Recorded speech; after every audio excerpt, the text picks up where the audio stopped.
चल, assignment problem next chapter अपना।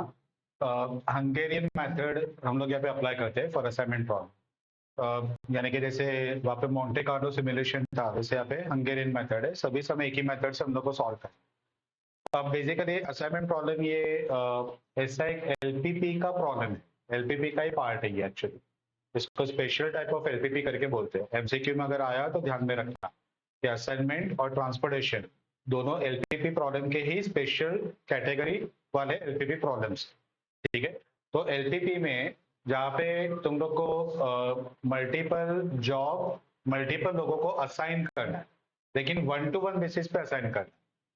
ठीक है, 1-to-1 यानी कि हर एक को एक ही जॉब मिलना चाहिए, एक से ज्यादा नहीं। यानी ऐसे नहीं करेगा कि एक जन को 2 काम दे दिया और एक जन को काम दिया ही, तो हर एक बंदे को एक एक काम ही मिलेगा। तो वो जब भी असाइन करना रहेगा तो किसको क्या काम दे, with objective of minimizing the cost और टाइम। या तो टाइम बचाना है या तो कॉस्ट बचाना, तो वो वैसे अपने को असाइन करना है। तो वो अपन यहाँ चैप्टर में कवर करें। ठीक है, यानी कि सिचुएशन ऐसे रहेगा कि for example suppose A B से 3 जॉब है जो अपने को करवाना है, और जॉब करने वाले जो वर्कर्स है, सपोज 3 प्रोडक्ट है जो अपने को बनाना है, प्रोडक्ट एबीसी, और 3 वर्कर है एक्स वाई जेड। ठीक है, हर एक प्रोडक्ट के साथ का जो एक्सपीरियंस है वो अलग अलग है। तो सपोज वर्कर एक्स प्रोडक्ट ए को 10 मिनट में बनाता है, लेकिन बी बनाने को उसको 15 मिनट लगता है और सी बनाने को सपोज 20 मिनट लगता है। ठीक है, अब वर्कर वाई का एग्जैक्टली ऑपोजिट है, वो ए अच्छे से बनाता है, फॉर एग्जाम्पल वो 15 मिनट में बनाएगा या फिर 8 मिनट में बनाएगा। ठीक है, ये बनाने को उसको लगेगा सपोज 7 मिनट, और ये बनाने के लिए लगेगा सपोज इसको 22 मिनट। तो सबका अलग अलग एक्सपीरियंस रहेगा विथ ऑल दी प्रोडक्ट्स। तो हम लोग को ऐसा कॉम्बिनेशन ढूंढना है कि जो कॉम्बिनेशन में तुम लोग का ओवरऑल टाइम या कॉस्ट जो भी तुम लोग का पे दिया रहेगा, ठीक है, वो तुम लोग को कम से कम रखना है। ठीक है, तो वो अपने को असाइन करना है, और इसीलिए चैप्टर का नाम पड़ गया असाइनमेंट प्रॉब्लम। ठीक है, अब ये असाइनमेंट जो प्रॉब्लम है, ये सेकेंड वर्ल्ड वॉर के टाइम पे यूएस आर्मी ने यूज किया था। ठीक है, तो सेकेंड वर्ल्ड वॉर के टाइम पे क्या हुआ था कि पहले यूरोप से वॉर स्टार्ट हुआ, तो हिटलर ने यूरोप पे अटैक किया, वो इंग्लैंड तक पहुंच गया, फ्रांस को हराया और इंग्लैंड तक पहुंच गया। इंग्लैंड पे बॉम्बार्डिंग कंटिन्यू हो रहा था। ठीक है, और वो टाइम पे एशिया में जापान, वो एशिया में वॉर चला रहा था, और उसे बाय मिस्टेक या पर्पसफुली पर्ल हार्बर जो यूएस का पोर्ट है उसके ऊपर अटैक किया, उसको डिस्ट्रॉय किया, और यूएस का वॉर में एंट्री हुआ।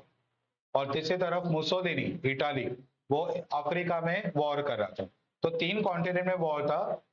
एक ये कॉन्टिनेंट ऐसा था यूएस का कि जो फ्री था, वॉर उस पर कुछ नहीं था।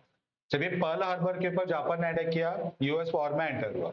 अब यूएस वो एक बहुत बड़ा सपोर्ट था इंग्लैंड और फ्रांस के, क्योंकि वो ये लोग के ऑपोज में वो फाइट करने वाला था। अब यूएस के लिए सबसे बड़ा प्रॉब्लम यह था कि 3 कॉन्टिनेंट में वॉर चल रहा है, इतना बड़ा एरिया कवर करने के लिए वो अगर अपने फोर्सेस को भेजता है तो पहले कहाँ भेजे दूसरे कहाँ भेजे, मीन्स ऐसे नहीं कर सकते कि पहले पूरा एशिया क्लियर किया बाद में यूरोप में गए, तब तक तो यूरोप खा गया रहेगा हिटलर। तो सब जगह पे war at the same time start करना था। वॉर में ना टाइमिंग का बहुत इंपॉर्टेंस है।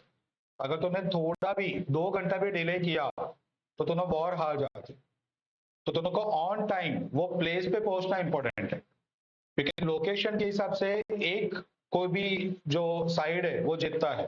जैसे अपने कारगिल वॉर में हुआ कि वो लोग टॉप पे थे, तो वो लोग को बॉटम लेवल पे देखना इजी था, और अपने लिए डिफिकल्ट था कि अपने को वो लोग को दिखाई दे रहे कि ये लोग आ रहे, वो लोग अपने को इजीली अटैक कर सकते हैं, लेकिन फिर भी वो लोग तो पहुंच के वो लोग को मारना है।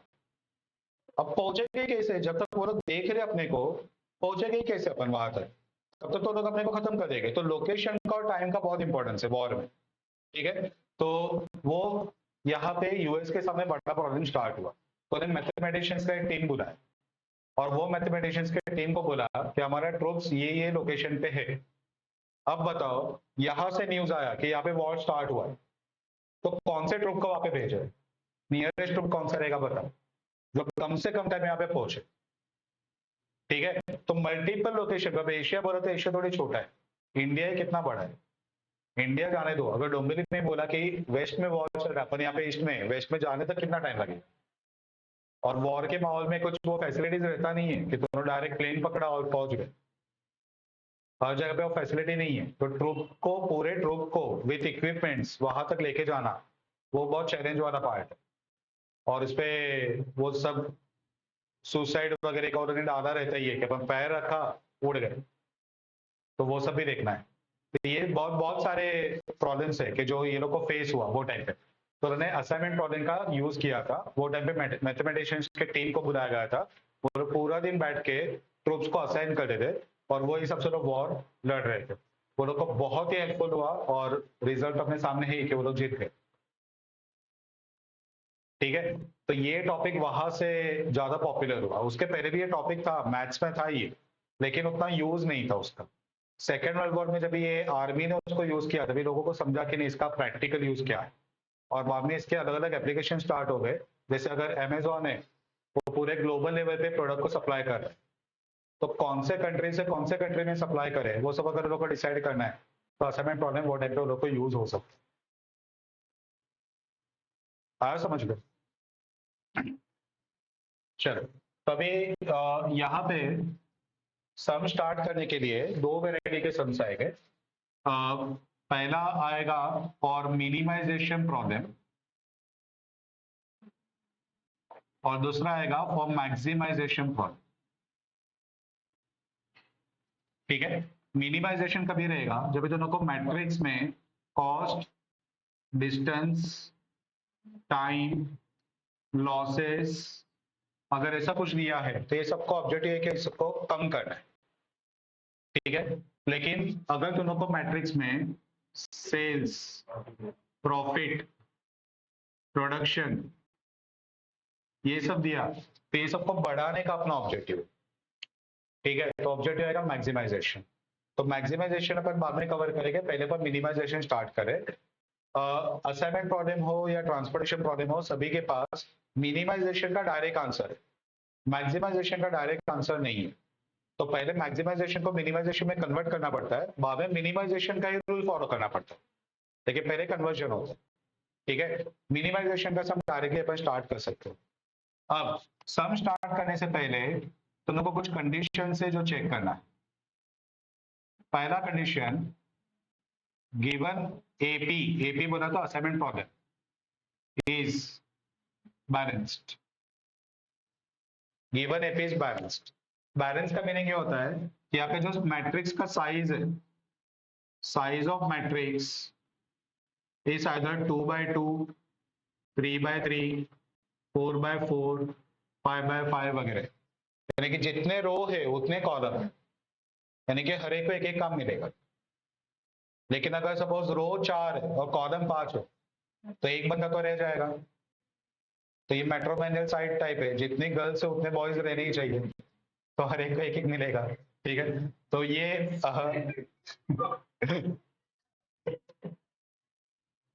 तो ये होता है इनकेस ऑफ पहला बैलेंस, ये वाला कंडीशन चेक करना है। अगर सपोज ये बैलेंस नहीं है, तो अपने को डमी डालना पड़ेगा, यानी कि जो रहेगा वो डमी लेके जाए। ठीक है,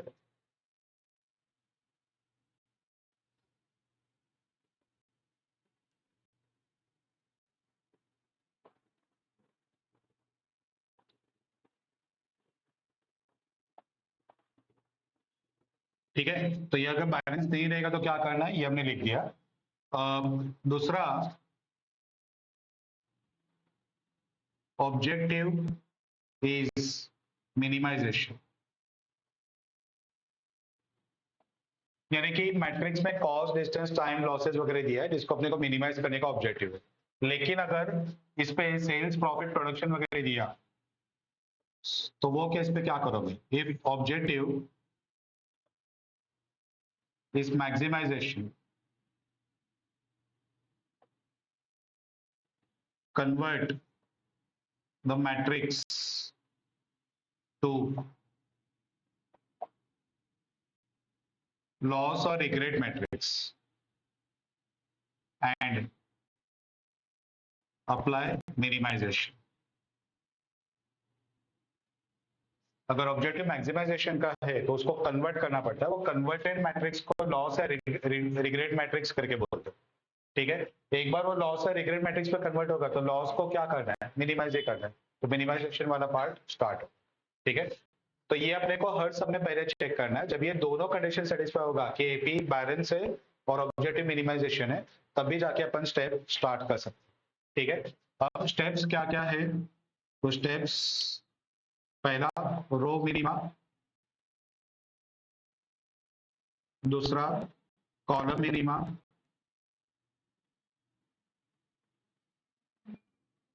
तीसरा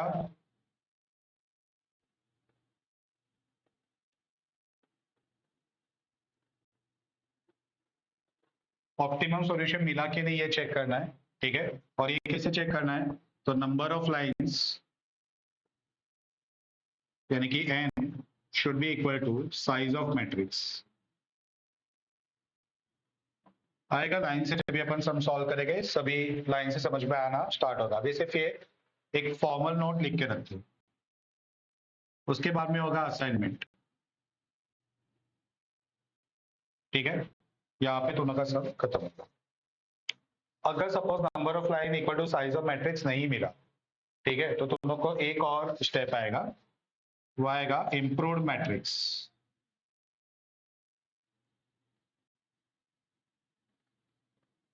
इम्प्रूव्ड मैट्रिक्स और ये लूप में है, ये अगर फेल हुआ तो इम्प्रूव्ड मैट्रिक्स बनाओ, इम्प्रूव्ड मैट्रिक्स में वापस ये टेस्ट चेक करो, अगर वो आ गया तो आगे बढ़ो, नहीं आया तो वापस इम्प्रूव्ड मैट्रिक्स बनाओ। कब तक बनाते रहने का, जब तक ये टेस्ट पास नहीं होगा।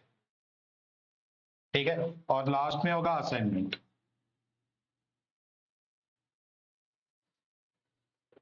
ठीक है, तो ये अपना मेन एरिया कि जहाँ पे बच्चे लोग मेहनत करेंगे।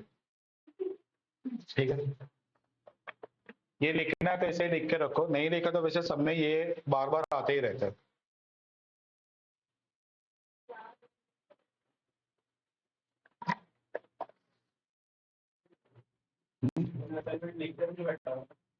अच्छा, question number 1, the government solicits 5 companies to bid for 5 different proposals with intent to giving one job to each companies.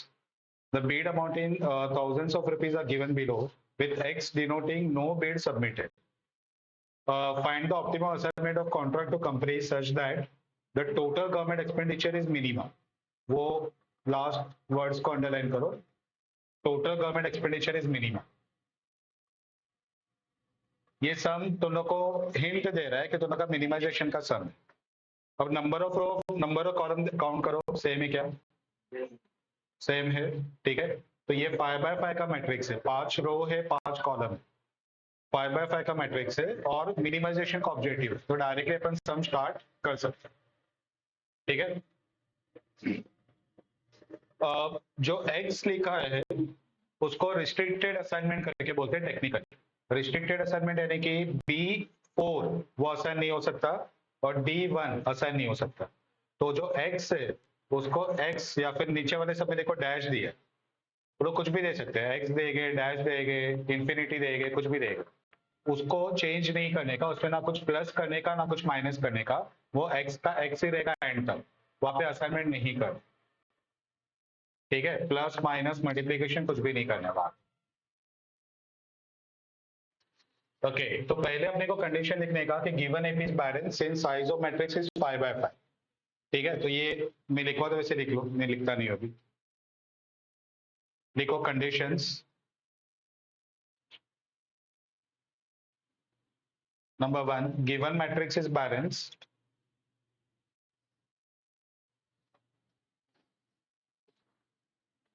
given matrix is balanced since size of matrix is 5x5. Since size of matrix is 5x5. Number 2, objective is to minimize government expenditure. Objective is to minimize government expenditure.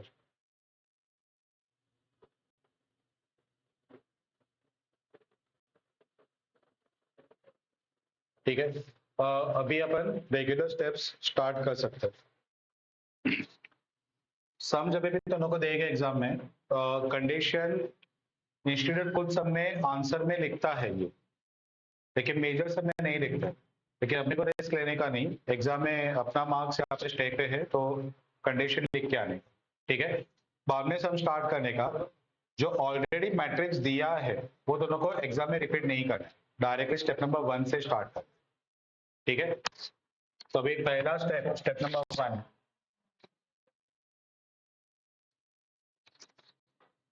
Row minima.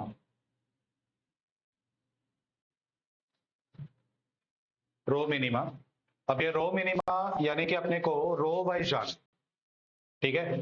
और हर एक रो में जो सबसे छोटा number रहेगा, minima, minima यानी कि minima, जो सबसे छोटा नंबर है वो सिलेक्ट करने का, और पूरे रो में जितने भी नंबर्स है उस पे से वो छोटा नंबर माइनस कर, ठीक है। तो देखो पहला रो, पहले रो में सबसे छोटा नंबर है 50, तो 50 minus 50, 85 minus 50, 100 minus 50, 75 minus 50, 80 minus 50, वो दोनों को मिलेगा आफ्टर रो मिनिमा, पहले स्टेप के बाद का आंसर। वैसे ही सेम प्रोसेस आएगा दूसरे रो में, वापस दूसरे रो में सबसे छोटा नंबर ढूंढने का, पूरे मैट्रिक्स का छोटा नंबर नहीं, वो रो का सबसे छोटा नंबर। तो दूसरे रो में सबसे छोटा नंबर है 80, तो 80 सब जगह से माइनस करना है, समझा। रो वाइज जाना है, पूरे मैट्रिक्स वाइज नहीं, ठीक है। तो पहला नंबर 50 माइनस 50, 0, 85 माइनस 50, इसमें ना प्रेजेंटेशन के लिए इंस्टीट्यूट कुछ सब में ये कॉलम और रो के जो हेडिंग्स है वो हर स्टेप में लिखता है, यानी कि 1 2 3 4 5 और ABCD, और बाद में मैट्रिक्स लिखेगा। कुछ सब में वो लोग डायरेक्ट मैट्रिक्स लिखते हैं, तो प्रेजेंटेशन दोनों चलेगा, दोनों को जैसे करना है वैसे। तो अगर ये लिखना है तो लिखो, नहीं लिखा तो भी चलेगा, ठीक है। तो directly row minima 50 minus 50, 0, 85 minus 50, 35, 100 तो 50, 75, 25, 80 तो 30, ये हो गया रो नंबर 1। अब सेम प्रोसेस रो 2 के लिए, मिनिमम इज 80, 80 माइनस 80, 0, 85 तो 5, 95, 15, x x से रहेगा ना ऐड ना लेस, 90 तो 10। तीसरा रो मिनिमम इज 70, तो 0, 10, 15, 5, 10। नेक्स्ट मिनिमम इज 70, तो x 20, 25, 0, 15। Next, minimum is 80, तो 5, 0, 10, 0, 10, ठीक है। ये हो गया अपना पहला मैट्रिक्स आफ्टर रो मिनिमा। जैसे तुम लोगों ने एक मैट्रिक्स बनाया, उसके ऊपर वाले मैट्रिक्स को भी यूज नहीं करने का, अभी ये मैट्रिक्स तुम लोगों को नेक्स्ट स्टेप में यूज कर। तो अभी सम वाला मैट्रिक्स अभी छोड़ दो, उसका भी कोई काम नहीं है, अभी ये मैट्रिक्स आगे बढ़े, ठीक है। अभी सेम प्रोसेस अपने को फॉलो करना है column wise. Step 2, column minima. Same process भी कॉलम वाइज जाओ। पहला कॉलम मिनिमम इज 0, तो एनी नंबर माइनस 0 वही नंबर रिपीट होगा, तो यही सेम कॉलम आएगा 0, 0, 0, x 5। दूसरा column minimum is 0, same column repeat होगा 35, 5, 10, 20, 0। यहाँ पे मिनिमम इज 10, तो 40, 5, 5, 15, 0, 0 है तो सेम 25, x 5, 0, 0। यहाँ पे मिनिमम इज 10, 20, 0, 0, 5, 0, ठीक है। अब यहाँ पे अपना स्टेप नंबर 2 कॉलम मिनिमा खत्म हो गया। अभी अपने को टेस्ट फॉर ऑप्टिमेलिटी, ऑप्टिमेलिटी यानी कि अपने को चेक करना है कि ये जो मैट्रिक्स मिला ये फाइनल मैट्रिक्स है कि इस पे कुछ और इंप्रूव करने की जरूरत है to get the final answer, यानी कि इस पे फाइनल आंसर है कि नहीं, वो अपने को चेक करना। अब ये चेक कैसे करने का,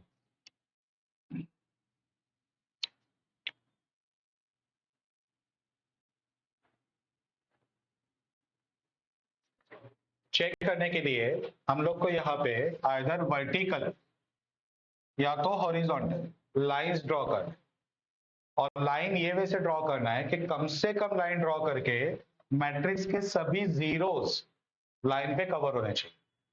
अब जैसे ये जीरो है, अब ये जीरो को कवर करने के लिए ऐसे लाइन ड्रॉ करो या ऐसे लाइन ड्रॉ करो, वो ऑप्शन तुम्हारे पास है, वो तुम लोग डिसाइड करो। लेकिन तुम लोग को ऐसे लाइंस ड्रॉ करना है कि कम से कम लाइन ड्रॉ करके पूरे मैट्रिक्स के सभी जीरो कवर हो। ठीक है, तो हम लोग पहला स्टेप ये करेंगे कि जीरोस काउंट करेंगे कॉलम वाइज और रो वाइज। जहां पे ज्यादा जीरो कवर हो रहा है उसको प्रायोरिटी देगा। लेकिन अगर सपोज रो और कॉलम दोनों में सेम जीरो कवर हो रहे हैं, तो हम लोग को थोड़ा सा बोलते ना कि आगे का सोचना पड़ेगा कि अगर मैंने वर्टिकल लाइन ड्रॉ किया तो आगे की जीरो कवर करने के लिए कितने लाइन लगेंगे, या हॉरिजॉन्टल लाइन ड्रॉ किया तो जो आगे की जीरोस है उसको कवर करने के लिए कितने लाइन लगेगा, वो थोड़ा सा अपने को इमेजिन करके करना पड़ेगा। वर्स्ट सिचुएशन, अगर दोनों का आंसर गलत हो गया तो इसके बाद वाला स्टेप है assignment.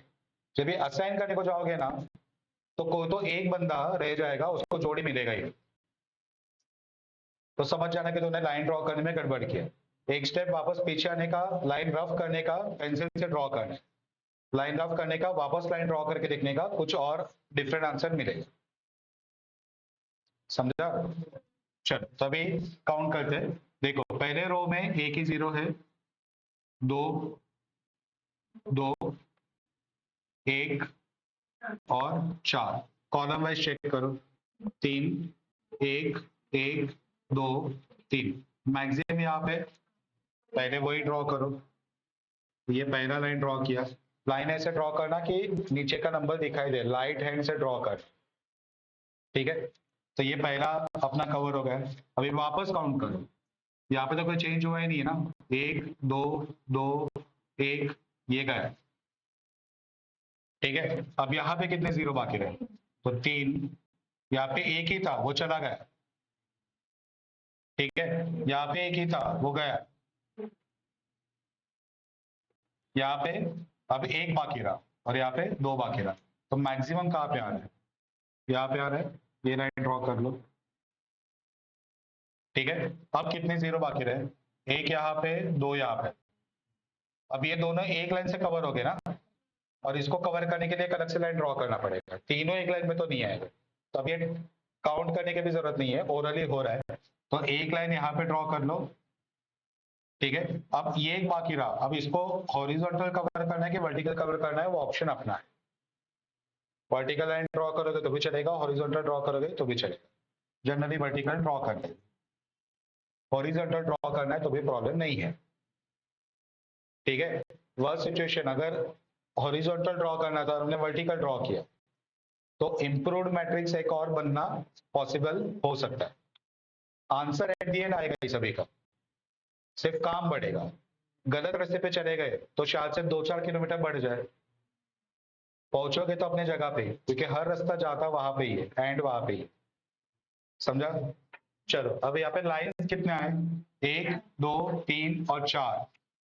n equal to 5, n is not, sorry, n equal to 4, n is not equal to 5। अपने को 5 लाइन चाहिए। 5 लाइन क्यों चाहिए, 5x5 का मैट्रिक्स है, साइज ऑफ मैट्रिक्स जितना लाइन अपने को मिलना चाहिए। इसका मतलब ऐसे नहीं कि 5 लाइन लाने के लिए तुम लोग लाइन को मॉडिफाई कर रहे, लाइन नेचुरली 5 आना चाहिए,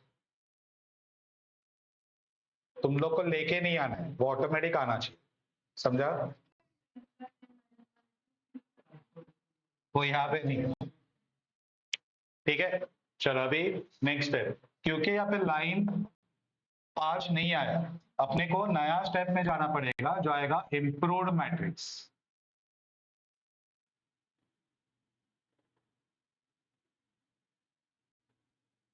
इम्प्रूव्ड मैट्रिक्स, अब इम्प्रूव्ड मैट्रिक्स का स्टेप्स क्या है। स्टेप नंबर 1, जो भी नंबर लाइन पे नहीं है उसमें से मिनिमम नंबर सिलेक्ट करो। लाइन पे नहीं है उस पे से, क्योंकि लाइन पे है उस पे मिनिमम 0 ही आता है, तो वो नहीं, जो लाइन पे नहीं है उस पे से मिनिमम नंबर सिलेक्ट करो। यहाँ पे आएगा 5, minimum number out of numbers not there on any line equal to 5। ठीक है, स्टेप नंबर 2। अब ये जो 5 है ना, सभी नंबर से 5 को माइनस करना। रिड्यूस 5 यानी कि यही number, reduce 5 from all numbers which are not there on any line। जो लाइन पे नहीं है उस पे से 5 को माइनस कर। ठीक है, स्टेप नंबर 3। जो नंबर दो लाइन के पॉइंट ऑफ इंटरसेक्शन पे, उसमें 5 को ऐड करना। Add 5 in number which is there on the point of intersection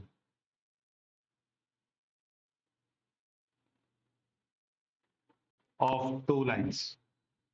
जो दो लाइन के इंटरसेक्शन में उसमें 5 को ऐड करना, यानी कि इसमें ऐड होगा, इसमें ऐड होगा और इसमें ऐड होगा।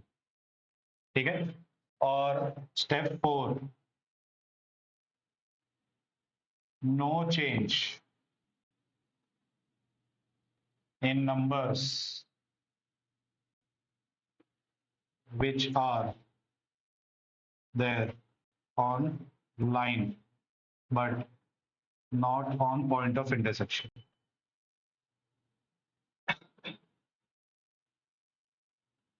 जो पॉइंट ऑफ इंटरसेक्शन पे नहीं है वो नंबर में कोई चेंज नहीं करने का, यानी कि ये 0 0 0, ये 5, ये 25 20, उस पर कोई चेंज नहीं होगा, वो वैसे ही रहे। ठीक है, तो वापस एक बार फास्ट ट्रैक में, पहले रो मिनिमा, रो वाइज जाने का, मिनिमम नंबर लेने का, वो पूरे रो के नंबर से माइनस करने का। कॉलम मिनिमा, ये वाले मैट्रिक्स पे कॉलम वाइज जाने का, कॉलम का मिनिमम नंबर माइनस करने का, नंबर ऑफ जीरोस काउंट करने का, लाइंस ड्रॉ करने का, वर्टिकल हॉरिजॉन्टल चलेगा, डायगोनल नहीं चले। ठीक है, तो ऐसा सब ड्रॉ मत करना। नंबर ऑफ लाइन अगर 5 आ गया तो ठीक है, डायरेक्टली असाइनमेंट पे जाओ। 5 से कम आया, 5 से ज्यादा आया, ठीक है, तो सम को क्रॉस मार के नेक्स्ट सम पे चले जाना, तुम लोग कैपेबल नहीं है। ठीक है, नहीं ऐसा होता है, मेरे से भी एक बार हुआ था कि मैंने 6 लाइन निकाला था वैसे। तो अगर ऐसा आया तो अपना बहुत बड़ा फंडामेंटल तो मिस्टेक है, वो अपने को वापस देखना पड़ेगा।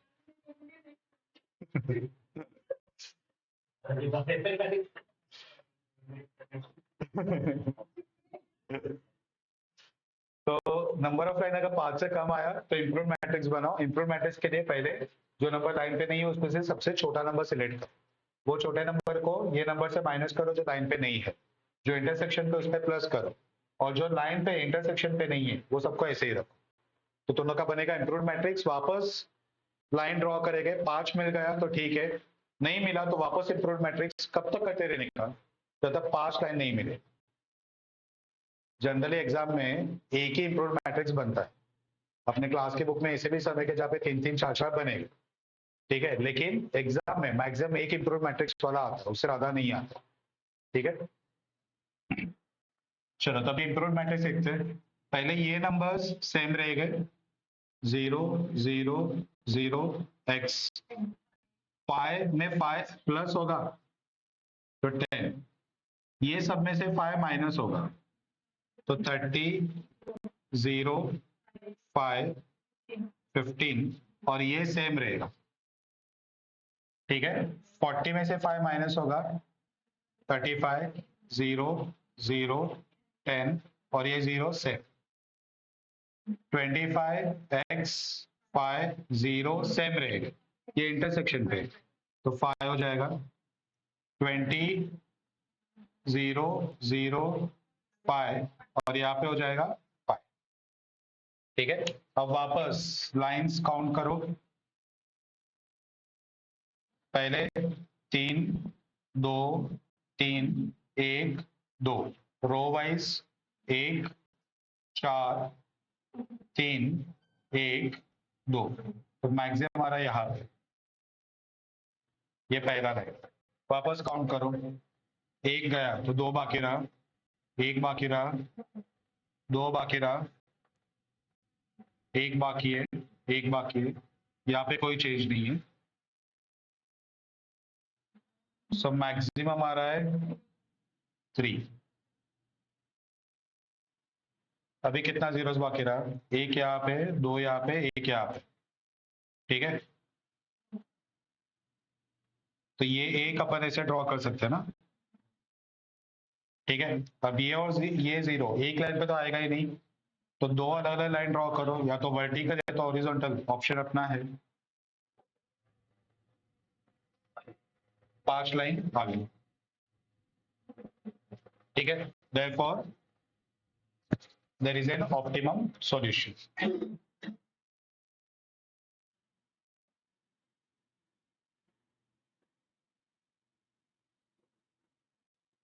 अब नेक्स्ट स्टेप आएगा असाइनमेंट। Step number 4।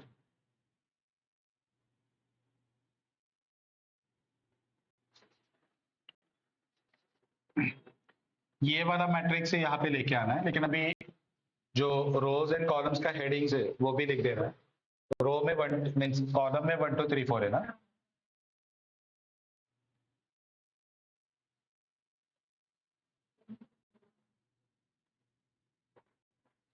अब ये मैट्रिक्स को यहाँ पे लेके आओ, 0 30 35 25 20, 0 0 0 x 0 0 5 0 5 0 x 15 10 0 5।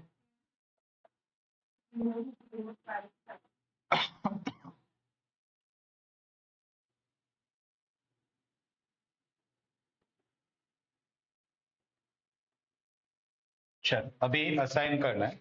असाइन कैसे करना है जरा ध्यान से सुनो। असाइन करने के लिए जो जीरोस है ना, ये ऑप्शंस ओपन है फॉर असाइन, ठीक है। यानी कि तुम लोग ए को 1 दे सकते हो, 2 3 4 5 ए के पास अवेलेबल नहीं है। अगर ए को 2 3 4 5 दिया तो अपना कॉस्ट बढ़ेगा, 0 यानी कि मिनिमम कॉस्ट रहेगा।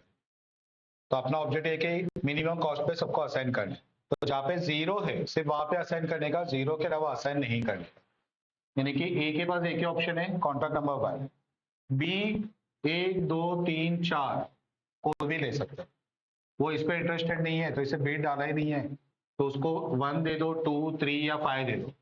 कंपनी को सॉरी गवर्नमेंट को उसको कोई भी कॉन्ट्रैक्ट दिया, कॉस्ट पे कोई इंपैक्ट नहीं, ठीक है। सी को अपन कोई भी 3 दे सकते हैं, डी को ये एक ही दे सकते हैं, और ई को ये दोनों में से कोई भी एक दे सकते हैं, ठीक है। तो अब अपने को डिसाइड करना है कि किसको क्या देने का। तो ऑब्वियसली पहले ऐसे को दे दो कि जो कोई भी एक ही काम कर सकता है। अगर वो कॉन्ट्रैक्ट तूने बाय मिस्टेक किसी और को दे दिया तो रह जाएगा, ठीक है। तो यहाँ पे ए को पहले 1 दे दो, ठीक है। ए को 1 दे दो। अब ए को 1 दिया तो ऑटोमेटिकली कॉन्ट्रैक्ट नंबर 1 अभी बी सी वालों को ऑप्शन से निकल गया, तो उसके जीरोस को कट कर, यानी कि अभी बाय मिस्टेक उसको वापस मत देना, वरना एक ही 2 जन के पास चला गया, ठीक है। तो अभी ये गया, ए वाला खत्म हो गया। अभी बी में आ जाओ।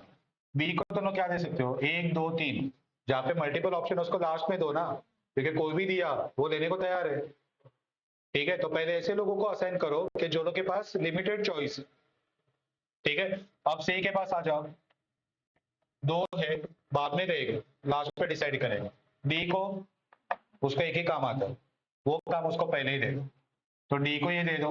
अगर ये दे दिया और कोई जीरो कट नहीं हो रहा है, ठीक है। अब ई, ये 2 बाकी है, 2 में से कोई भी दे सकते हो।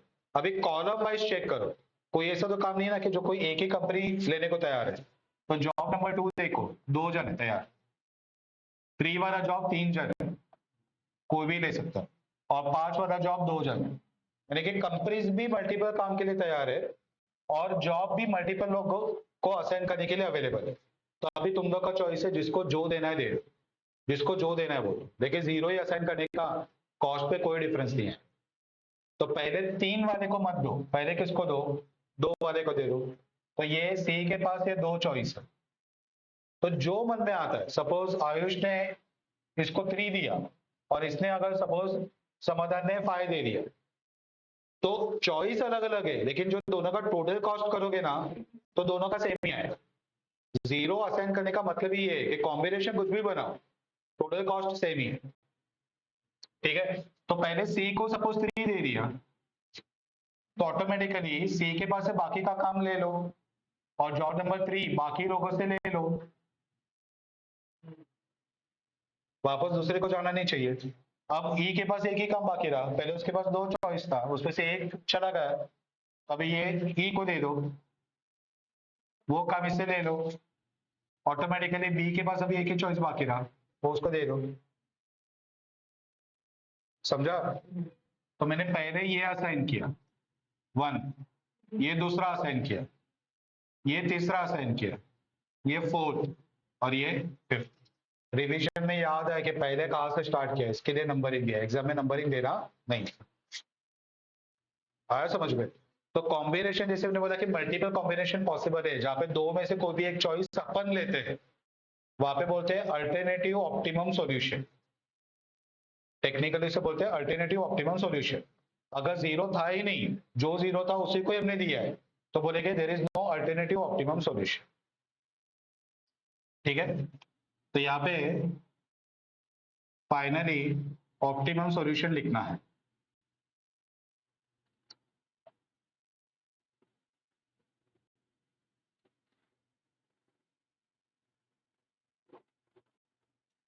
कंपनी एंड जॉब, ए को कौन सा दिया है 1, बी को 5, सी को 3, डी को 4 और ई को 2।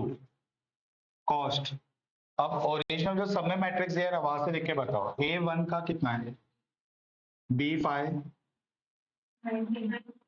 C3, D4 और E2। ओके, टोटल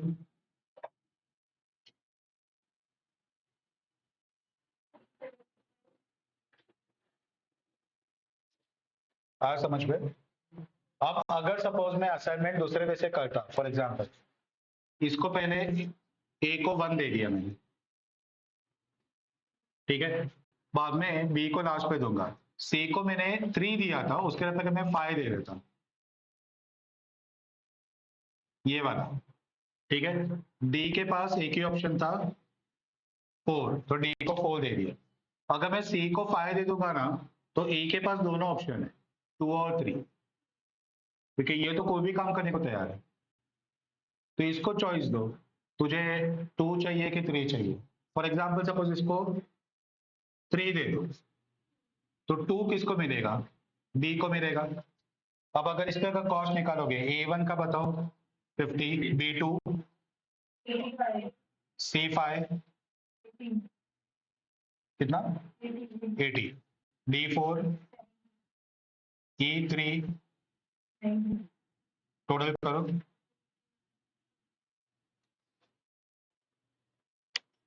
समझा? तो जब मल्टीपल जीरो में से सिलेक्ट करोगे, तो अल्टरनेटिव सॉल्यूशन वहां पे पॉसिबल है। क्लियर है?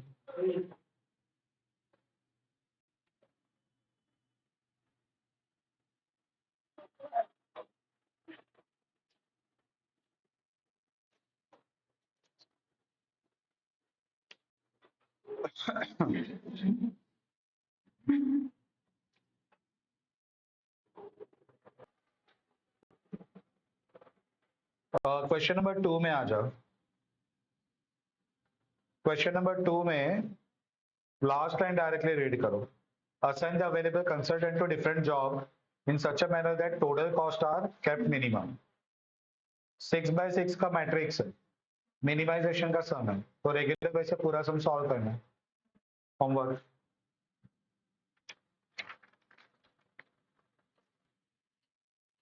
क्वेश्चन नंबर 4 में आ जाओ।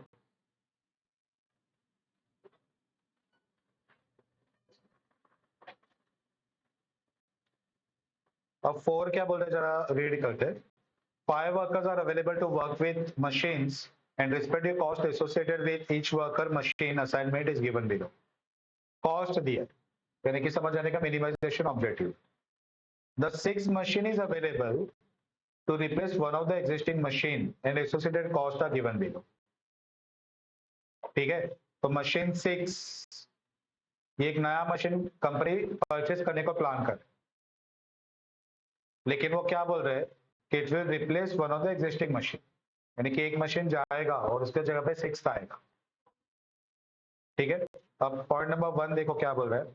Determine the allocation of workers to old machine to achieve the minimum cost. Old machine बोला तो मशीन 1 से 5, 6 नया है ना, तो मशीन है 1 to 5, वर्कर है W1 से लेके W5, 5/5 का मैट्रिक्स है, रेगुलर बेसिस हम सॉल्व करते हैं. आया समझ में? तो ये पहले वाले का आंसर है, 5/5 को सॉल्व करेगा. दूसरा क्वेश्चन क्या पूछ रहा है, determine whether the new machine can be accepted और नॉट. तो न्यू मशीन आ रहा है अभी, यानी कि अभी मशीन हो गए 6 और वर्कर रह गए 5, तो अपने को डमी डालना पड़ेगा. ठीक है, तो पहला पार्ट विदाउट डमी वाला है. पॉइंट नंबर 1 बोले कि determine the allocation of worker to old machine. Old machine बोला तो 1 to 5 और वर्कर भी 1 to 5, तो वो नॉर्मल वे से असाइन करने का. दूसरा क्वेश्चन जब ये आएगा, फोर्थ का दूसरा क्वेश्चन, तब भी तुम लोग को डमी डालना पड़ेगा. तो वो क्या बोल रहा है कि नया मशीन ले या नहीं ले, तभी तुम लोग यहाँ पे करोगे क्या, जस्ट समझ लो, वो बाद में तो तुम लोग को होमवर्क ही देने वाला हूँ. तुम लोग लोगे पहला सम के लिए, क्वेश्चन नंबर 1 के लिए, फोर्थ के 1 के लिए, वर्कर 1 to 5, मशीन्स 1 to 5. ठीक है, तो ये बैलेंस भी है और मिनिमाइज भी है. रेगुलर बेसिस हम सॉल्व करो. 6 वाला है ही नहीं, 6 वाला नया मशीन है, वो तो बोले कि ओल्ड मशीन को ही असाइन कर. 4 का 1 समझा. अब 4 का 2 पे जब आओगे तो पूछ रहा है कि नया मशीन ले क्या. अभी मशीन कितने हो गए, 1 to 6, वर्कर कितने हो गए 1 to 5, यानी कि बैलेंस नहीं. अगर बैलेंस नहीं रहेगा तो तुम लोग को डमी डालना पड़ेगा, जहां पे कम है वहां पे डमी डाल. तो तुम लोग क्या करोगे, मशीन 1 2 3 4 5 एंड 6, वर्कर 1 2 3 4 5 और एक डालने का डमी वर्क, नाम ही डमी है उसका. ठीक है, उसका जो कॉस्ट है ना वो 0 लेने का सभी के. अब ये बैलेंस हो गया. एक बार बैलेंस हो गया तो तुमको row minima, column minima, number of lines, पूरा सब रेगुलर बेसिस सॉल्व करेगा. इसको भी लेके इसका कोई स्पेशल इंपॉर्टेंस नहीं, जैसे बाकी लोग के लिए रूल एटलीस्ट जो भी करना है वो इसके लिए भी करेगा. तो अब ये हो जाएगा 6/6 का मैट्रिक्स. तुम लोग असाइनमेंट करोगे. अब असाइनमेंट जब भी करोगे तो डमी को भी कोई ना कोई मशीन जाएगा ना. तो फॉर एग्जाम्पल डमी को मशीन 5 गया सपोज, तो उसका मतलब कि मशीन 5 को फैक्ट्री से निकाल दो, क्योंकि वर्कर ही नहीं है ना, वो मशीन फ्री है, डमी वर्कर है ही नहीं, वो तो हमने डाला है. ठीक है, तो मशीन 5 जाएगा और उसके पे मशीन 6 आएगा.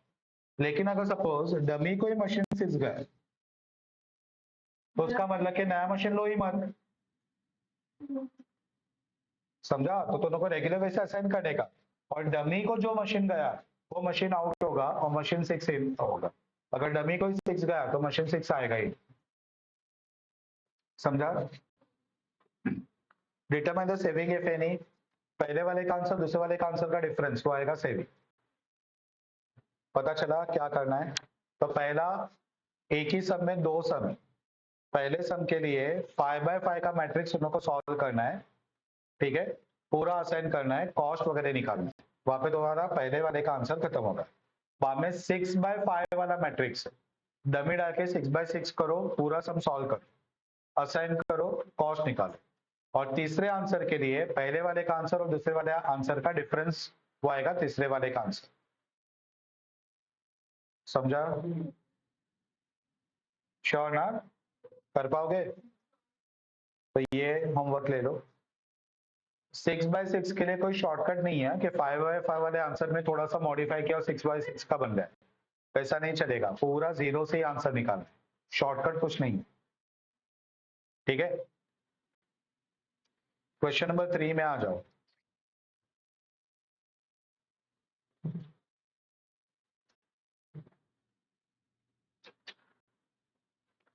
क्वेश्चन नंबर 3 में तुम लोग को 5 स्टोर्स दिया है। नेक्स्ट पेज पे आ जाओ, जो मैट्रिक्स है वहां पे आ जाओ। 5 स्टोर दिया है S1 से लेके S5 और 5 मैनेजर है A से लेके E।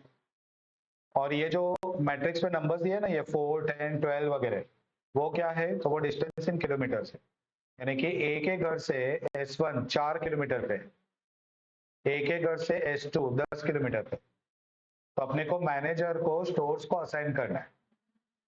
अब डिस्टेंस दिया तो ऑब्जेक्टिव क्या रहेगा? मिनिमाइजेशन।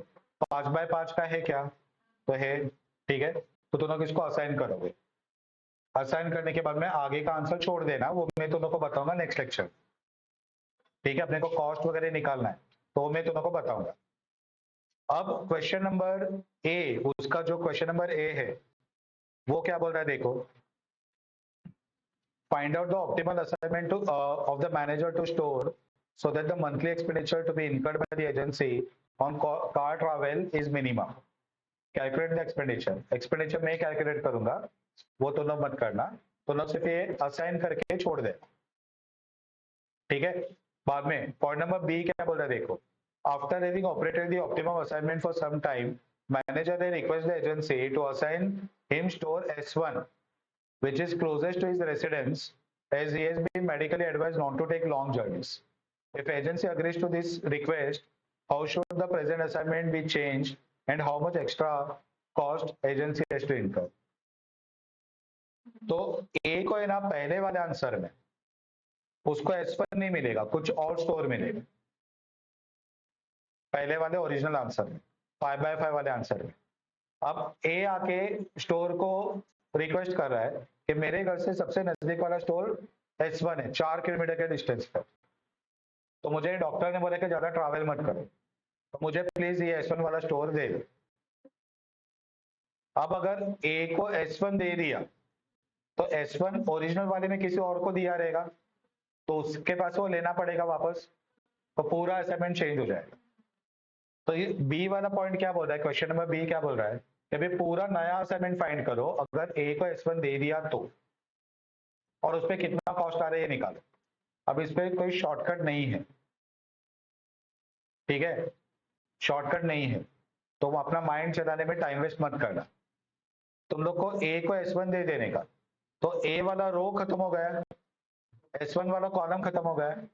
अब तुम लोग का बाकी रहेगा बी से लेके ई तक का रो और S2 से लेके S5 तक का कॉलम, वो बनेगा 4/4 का मैट्रिक्स। वो 4/4 को वापस 0 से सॉल्व करना है, row minima, column minima, number of line सब कुछ सेट। ठीक है, और असाइनमेंट फाइनली लिखना है। वो लिखने के बाद आगे का जो कॉस्ट वाला पार्ट है वो मैं तुम लोग को बताऊंगा। समझा? तो तुम लोग को क्वेश्चन नंबर 4 पूरा करके आना, पहले 5/5 का मैट्रिक्स, बाद में 6/6 का मैट्रिक्स डमी के साथ। ठीक है, वो पूरा सम तो लोग कर पाओगे। क्वेश्चन नंबर 2 पूरा कर पाओगे। क्वेश्चन नंबर 3 लास्ट में लेना, पहले 2 और 4 खत्म करना, उसके लिए स्पेस छोड़ना नहीं है। 5 के लिए स्पेस छोड़ना है क्योंकि सॉरी 3 के लिए स्पेस छोड़ना है क्योंकि आगे का पार्ट मैं तुम लोग को बताने वाला हूँ। ठीक है, तो पहले 5/5 वाला सॉल्व करना, 4/4 वाला सॉल्व करना, और बाद में नीचे स्पेस छोड़ देना, उस पर मैं आगे का आंसर दोनों को कंटिन्यू करा। पता चला? तो यहाँ तक का करके आओ, बाद में आगे का पार्ट नेक्स्ट लेक्चर में कंटिन्यू करें।